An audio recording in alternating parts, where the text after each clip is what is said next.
Bagaimana gambarnya anak-anak? Alhamdulillah luar biasa, Allahu Akbar. Alhamdulillah, baik semua ya. Ada yang tidak masuk hari ini? Ada. Siapa aja? Jingga, Jingga dan Azwa. Jingga Dan Azwa. Jingga dan Nazwa ya. Jingga dan Nazwa. Ya, sebelum kita mulai pelajaran hari ini, kita akan berdoa dulu. Silakan kelas. Ista'idna nasta'in.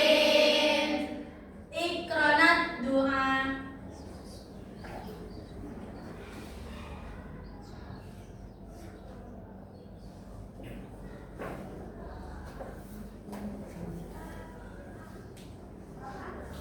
Qolat salaman wa tirama ilal ustad. Assalamualaikum warahmatullahi wabarakatuh. Waalaikumsalam warahmatullahi wabarakatuh. Baik, anak-anak, sebelum kita mulai masuk ke materi hari ini, kita coba ulang pelajaran yang kemarin kita pelajari. Dari mana? Kamar mandi. Kan udah jadwalnya hari ini. Tadi ngantri pada kamar mandi. Oh, nanti. Oke, silakan duduk. Makasih Pak. Besok jangan ulang lagi ya. Iya Pak. Silakan duduk. Sebelum kita mulai, pelajaran kemarin kita mempelajari tentang teks cerita sejarah. Ada yang masih ingat pengertian teks cerita sejarah? Boleh? Saya Pak. Ya, silakan duduk.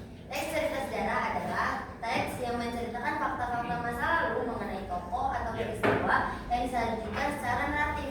Tujuan teks ini memberikan informasi dan pembelajaran dari peristiwa bersejarah. Baik, bagus. Masih ingat yang lain? Masih ingat kan? Masih. Strukturnya apa aja? Saya Pak. Ya, Mas saya, silakan. Struktur teks cerita sejarah ada 3. Yang pertama adalah Ya, orientasi. 3 betul. Orientasi adalah bagian pembuka yang memperkenalkan tokoh atau latar peristiwa sejarah. Yang kedua ada urutan peristiwa. Urutan peristiwa berisi rangkaian kejadian berdasarkan kronologi waktunya. Yang ketiga ada reorientasi. Reorientasi adalah bagian penutup yang berisi pandangan atau kesimpulan penulis terhadap peristiwa yang diceritakan. Ya, baik. Bagus. Masih ingat namanya. Beri tepuk tangan dong. Yang lain saya yakin juga masih ingat materi ini. Baik, pada hari ini kita akan diskusi tentang materi yang kemarin untuk mengidentifikasi teks cerita sejarah.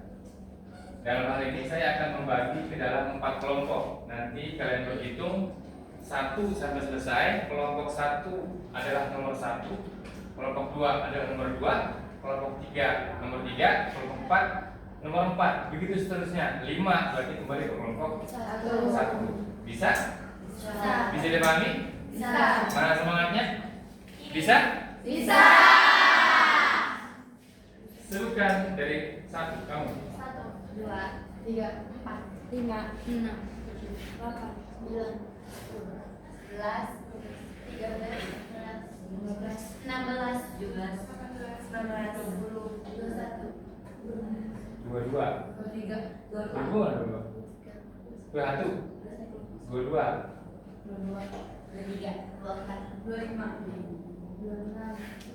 27. Ingetin ya. Nah, perkelipatan 4 berarti dia kelompoknya. 5, 6, 7, 8 1, 2, 3, 4 9, 10, 11 12 1, 2, 3, 4. Begitu seterusnya. Masih ingat nomornya? Masih Ya, silakan kalian duduk di kelompoknya masing-masing. Ini kelompok 1, kelompok 2, kelompok 3, kelompok 4. Nanti mejanya digabung, kursinya ada di sekeliling mejanya. Silakan. Masih ingat nggak?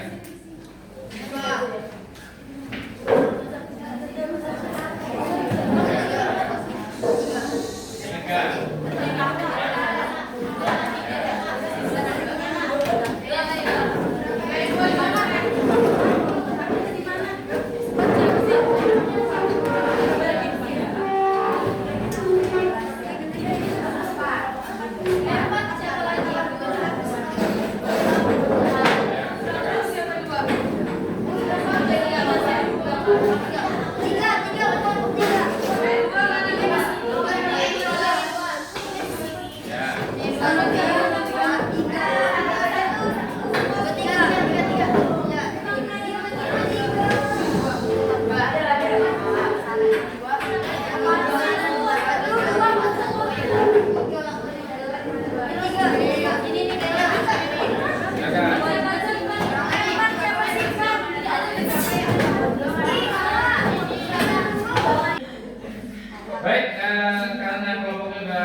sejarah ini, tugas kalian adalah mengidentifikasi teks cerita sejarah dan menyebutkan ciri-ciri kebahasaan teks cerita sejarah. Bisa dimengerti? Bisa. Bentar ya, silakan. Ya, ini dibaca dulu, didiskusikan, dicari teks cerita sejarahnya dan ciri-ciri kebahasaan dari teks cerita sejarah yang kamu temukan. Silakan. Silakan.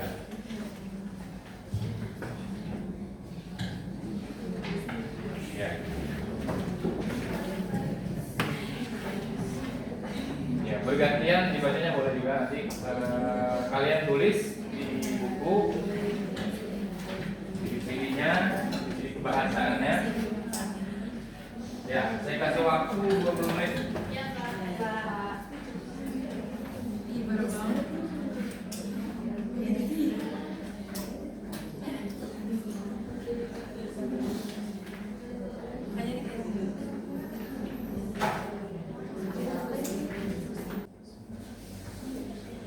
Baik semuanya, waktunya sudah habis. Sekarang saatnya kalian mempresentasikan hasil diskusi kalian. Silakan. Yang mau maju duluan siapa? Saya. Oke, kelompok 3 silakan.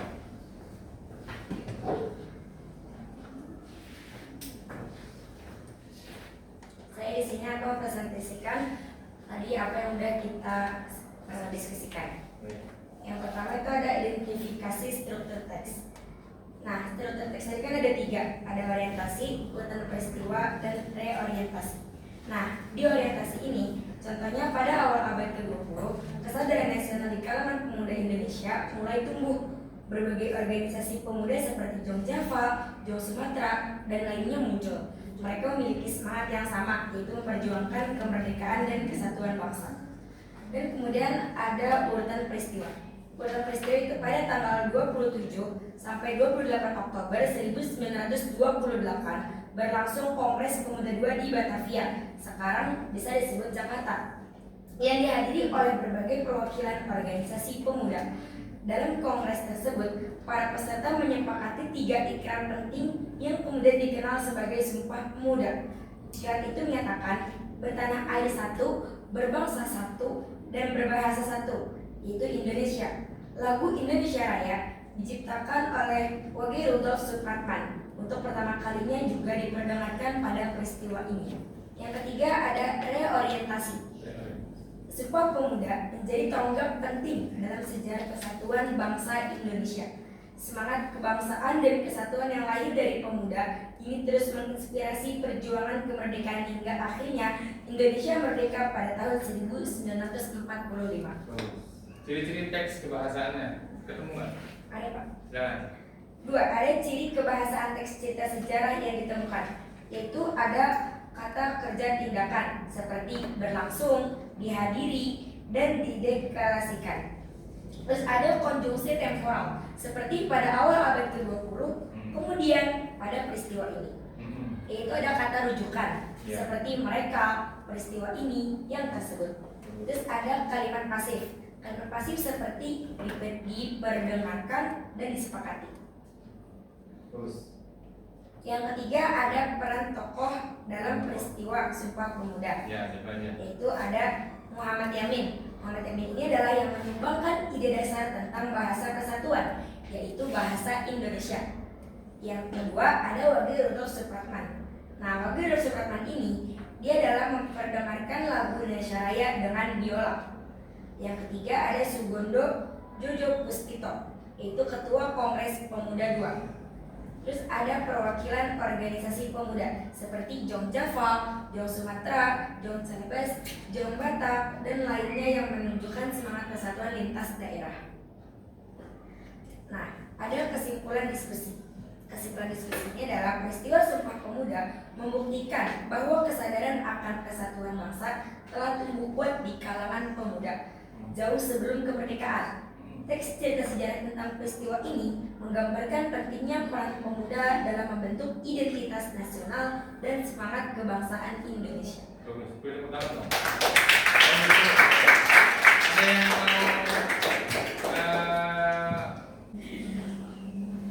baik, anak-anak sekalian. sekalian, diskusinya sudah selesai. Kalian juga sudah memahami teks cerita sejarah bagaimana dan bagaimana ciri-ciri keberhasilan teks cerita sejarah ini. Masih ngantuk? Enggak. Ya, sebelum kita tutup, kita akan membacakan doa yang dipimpin oleh ketua kelas. Mana ketua kelasnya? Di mana ketua kelas? Oh iya, silakan ketua kelas tutup diskusi dan pelajaran kita pada siang hari ini. Ista'idna Nasta'in. Iqronat doa.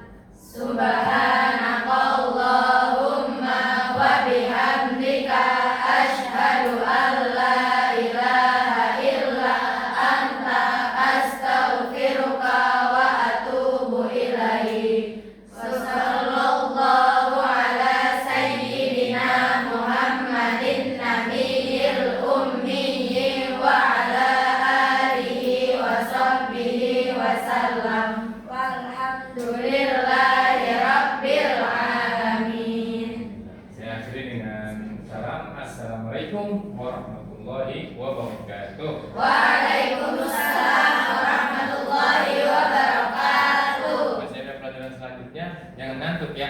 Ya.